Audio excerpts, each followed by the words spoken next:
Hello बच्चों। तो crop production and management के चैप्टर के हम 13 पेज पर आ चुके हैं। और इससे पहले वाले लेक्चर में आपने पढ़ा था कि जो क्रॉप आप प्रोड्यूस कर रहे हैं, जो प्रोडक्शन कर रहे हैं क्रॉप्स का, उसको बचाना किस किन चीज़ों से है। तो मैंने आपको पढ़ा दिया था कि प्रोटेक्शन फ्रॉम वीड्स। वीड्स का मतलब एक बार मैं फिर रिवाइज करा देता हूँ कि जो हमारा ये मेन क्रॉप है, मेन क्रॉप के साथ में जो कुछ अनवांटेड प्लांट्स निकलते हैं तो उनको वीड्स बोलते हैं। तो उनको भी हमको समय समय पर अपनी मेन क्रॉप से अलग करना बहुत ज़रूरी होता है, क्योंकि वो किन किन तरीक़ों से हमारी जो मेन क्रॉप को नुकसान पहुंचा सकते हैं वो पीछे के लेक्चर में मैंने अच्छे से एक्सप्लेन किया है। और अगर किसी ने पीछे का लेक्चर नहीं देखा है तो वो चैनल पर जाकर और क्लास 8 की एक प्लेलिस्ट बनी हुई है साइंस की, उसमें ओपन करके तो सारे लेक्चर पीछे के देख सकता है। ठीक, तो हम स्टार्ट करते हैं। हमारा आज का टॉपिक है protection from pest and diseases. तो animals such as birds, rats, squirrels and small insect feeds on plant and can attack and destroy them. मतलब कि कौन कौन से एनिमल हैं? बर्ड्स, जो चिड़िया होती हैं, चूहे, गिलहरी, और स्मॉल कीड़े, छोटे मोटे जो कीड़े होते हैं, वो हमारे जो प्लांट होते हैं उनको खाते हैं और उन पर अटैक कर सकते हैं और उनको ख़त्म कर सकते हैं। बात समझ में आई ना कि पेट्स क्या क्या होते हैं? जैसे जो छोटे छोटे एनिमल होते हैं, birds, rats, squirrel and small insect, these harmful animals are called pests. Traditionally, farmers have been using scarecrows to prevent birds from feeding on the grains in agricultural farms. तो इसमें एक वर्ड आया, ये square cross. ये जो diagram आप देख रहे हैं बना हुआ, ये यही है ना। तो फार्मर्स जो ट्रेडिशनली क्या करते हैं कि अपने फार्म्स पर इसको खड़ा कर देते हैं। मतलब ये एक तरीके का डमी है, डमी ह्यूमन। तो ऐसा लगता है, जो जानवर होते हैं उनको ऐसा लगता है कि कोई इंसान उस खेत में खड़ा हुआ है, और इस वजह से वो जानवर जो है वो खेत में नहीं आते, और इसके करने से जो उनकी जो क्रॉप्स है किसानों की, वो बच जाती है। ठीक, they have to protect plants against other pest and diseases causing organism such as bacteria and fungi. मतलब इसके अलावा जो और एनिमल हैं जिनसे कि हमारी जो मेन क्रॉप है उसको नुकसान हो सकता है, उनको बीमारी लग सकती है, वो क्या क्या है? जैसे कि बैक्टीरिया और फंगाई। ठीक, pesticides are use to kill and control pest. मतलब जो पेस्ट से बचने के लिए पेस्टिसाइड्स का यूज किया जाता है। पेस्टिसाइड्स एक तरीके का केमिकल होता है जो कि समय समय पर खेतों के अंदर डाला जाता है, जिससे कि इंसेक्ट जो होते हैं हमारे क्रॉप के लिए हार्मफुल, उससे बचा जा सकता है। बेंजीन हेक्साक्लोराइड यानी कि BHC and malathion are example of pesticides. Pesticides के दो एग्जाम्पल यहाँ पे दिए गए हैं, और भी बहुत सारे हैं लेकिन इसमें सिर्फ दो ही है, तो आप दो ही पढ़ें, बेंजीन हेक्साक्लोराइड एंड मैलाथियोन। ठीक, fungicides are used to destroy fungi. Fungi को खत्म करने के लिए, फंगाई भी एक लिविंग ऑर्गेनिज्म है जो कि अगर हमारी क्रॉप में लग जाता है तो वो उसको डिस्ट्रॉय कर सकता है। इसको खत्म करने के लिए फंगिसाइड्स का इस्तेमाल करा जाता है। जिस तरीके से पेस्टिसाइड्स होता है उसी तरीके से फंगिसाइड्स भी केमिकल सब्सटेंसेज होते हैं। Sulphur salts are an example of fungicides. जो सल्फर सॉल्ट है वो किसका एग्जाम्पल है? फंगिसाइड्स का। तो आप ये चीज याद रखें कि फंगिसाइड्स का एग्जाम्पल सल्फर सॉल्ट्स है, और पेस्टिसाइड्स का एग्जाम्पल कौन सा है? हेक्साक्लोराइड और मैलाथियोन। ठीक, तो ये क्वेश्चन आपके एग्जाम में बन सकते हैं। There are some disadvantages to using these chemical, they are as follows. मतलब कि ये जो केमिकल्स हम यूज कर रहे हैं, पेस्टिसाइड्स और फंगिसाइड्स, इनके कुछ डिसएडवांटेजेस भी हैं। मतलब इनके कुछ नुकसान है। नुकसान क्यों है? क्योंकि ये केमिकल सब्सटेंसेज है, और जब केमिकल सब्सटेंसेज है तो इनके कुछ ना कुछ साइड इफेक्ट जरूर होंगे। वो किस पर इफेक्ट करेंगे? वो हमारी खेती पर इफेक्ट करेंगे, और इनडायरेक्टली हम पर भी इफेक्ट करेंगे। ठीक, when used in axes these chemical decrease soil fertility. मतलब अगर जरूरत से ज्यादा इस्तेमाल कर लिया गया इन पेस्टिसाइड्स और इन फंगिसाइड्स को, तो वो सॉइल की फर्टिलिटी को डिक्रीज कर देते हैं।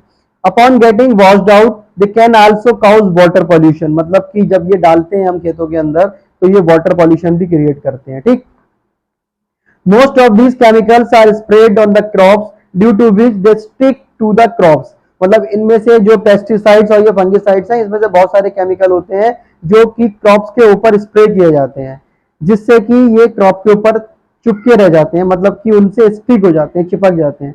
If consume they may be poisonous to us, अगर हमने फिर अगर ये क्रॉप्स को हमने खा लिया तो ये हमारे लिए पॉइजनस हो सकते हैं, ठीक। Therefore we must wash the fruits and vegetables that we buy from market, इसीलिए कहते हैं कि बाजार से कोई चीज हम लेकर आए, चाहे वो फ्रूट्स हो चाहे वो वेजिटेबल हो, तो उसको खाने से पहले हम धोना चाहिए।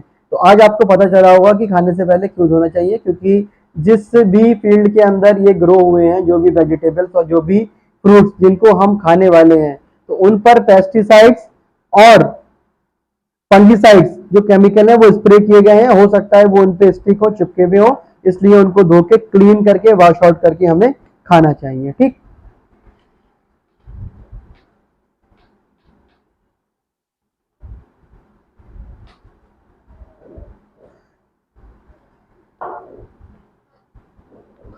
To conserve the environment and prevent pollution of soil and water, farmers are switching to organic substances such as neem-based pesticides। मतलब कि इसका कहने का मतलब ये है कि एनवायरनमेंट को बचाने के लिए, पॉल्यूशन को कंट्रोल करने के लिए, ठीक, पॉल्यूशन कहाँ हो रहा है, वाटर पॉल्यूशन और सॉइल पॉल्यूशन, ठीक, सॉइल की फर्टिलिटी कम हो रही है इनको यूज करने के लिए। तो फार्मर्स जो हैं वो किसकी तरफ मूव कर गए हैं, मतलब कि फार्मर्स ने अब किसका इस्तेमाल करना स्टार्ट कर दिया है, ऑर्गेनिक सब्सटेंसेस का, जो कि केमिकली सब्सटेंसेस नहीं है। जो क्या थे, फर्टिलाइज, जो हमारे केमिकल सब्सटेंस थे उनकी जगह अब वो ऑर्गेनिक सब्सटेंस यूज करने लगे, जैसे कि पेस्टिसाइड्स हैं लेकिन वो नीम बेस्ड हैं। नीम भी एक तरीके का पेड़ होता है, ट्री, और एक तरीके की क्रॉप है। ये जो है बहुत सारी दवाइयों के अंदर इस्तेमाल किया जाता है। आपने देखा होगा आपके घर के आसपास या कहीं पर भी नीम का पेड़, ठीक। तो बहुत सारे प्रोडक्ट जो मेडिकल प्रोडक्ट हैं जैसे कि सोप हो गया, ठीक, तो वो नीम से बने होते हैं। तो नीम बेस्ड जो पेस्टिसाइड्स हैं, फार्मर्स अब उनका इस्तेमाल करने लगे। दीज आर एनवायरमेंट फ्रेंडली, मतलब ये जो, अब भाई जाहिर सी बात है ये एनवायरमेंट फ्रेंडली है क्योंकि ये केमिकल सब्सटेंस नहीं है।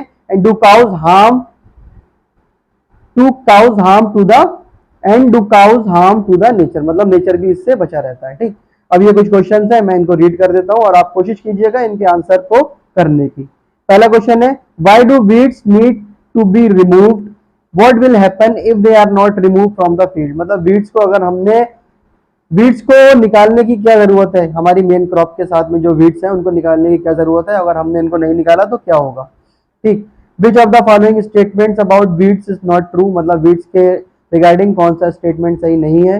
They obstruct the growth of the plant, मतलब कि ये जो हमारी मेन क्रॉप है उसकी ग्रोथ को ऑब्स्ट्रक्ट करते हैं। दे कैन बी पॉइजनस, मतलब वो जहरीले हो सकते हैं।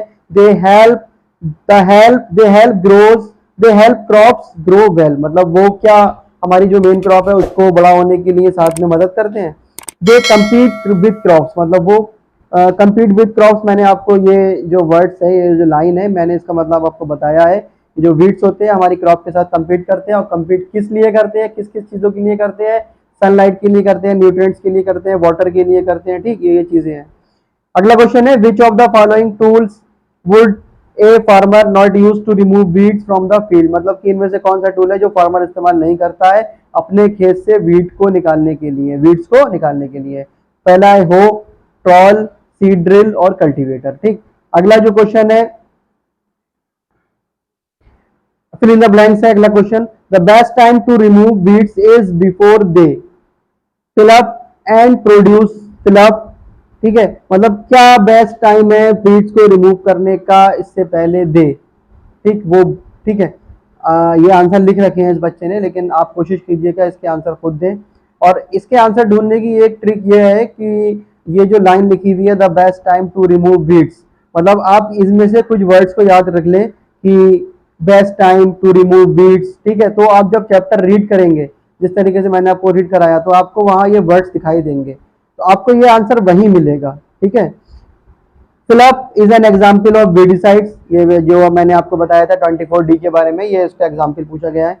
नेक्स्ट क्वेश्चन है, बाला एक कोई लड़का है या लड़की है, spread excessive amounts of pesticide on its crops to protect them from insect, मतलब बाला ने जो है वो बहुत ज्यादा मात्रा के अंदर पेस्टिसाइड्स को अपनी क्रॉप के ऊपर स्प्रे कर दिया है उनको कीड़े से बचाने के लिए।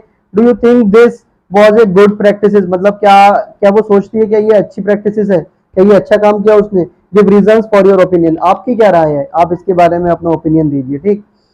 अगला जो क्वेश्चन है, name some common pesticides used to protect crop, तो मैंने आपको ऊपर जो कॉमन पेस्टिसाइड्स थे वो मैंने आपको बताए थे। कौन कौन से पेस्टिसाइड्स थे, एक तो थे हेक्साक्लोराइड और एक था मेलाथियोन, ठीक है। तो ये दो पेस्टिसाइड्स आपको पता है, लेकिन मैं आपको सजेशन करूंगा कि आप गूगल पर जाइए और टाइप कीजिए गूगल बॉक्स के अंदर कि name of some common pesticides. आप जैसे ही टाइप करके एंटर प्रेस करोगे या मोबाइल के अंदर जब आप इसको सर्च करोगे तो आपको बहुत सारे पेस्टिसाइड्स मिल जाएंगे। इन दोनों के अलावा दो तीन और लिख दीजिएगा और उनको याद करने की कोशिश कीजिएगा, ठीक। तो मिलते हैं अगले वाले लेक्चर में पेज नंबर 14 के साथ, और चैप्टर हमारा है क्रॉप प्रोडक्शन एंड मैनेजमेंट। और वीडियो अगर अच्छे लगे तो लाइक कीजिएगा, अगर कोई डाउट हो तो कमेंट बॉक्स में कमेंट कीजिएगा। Thank you.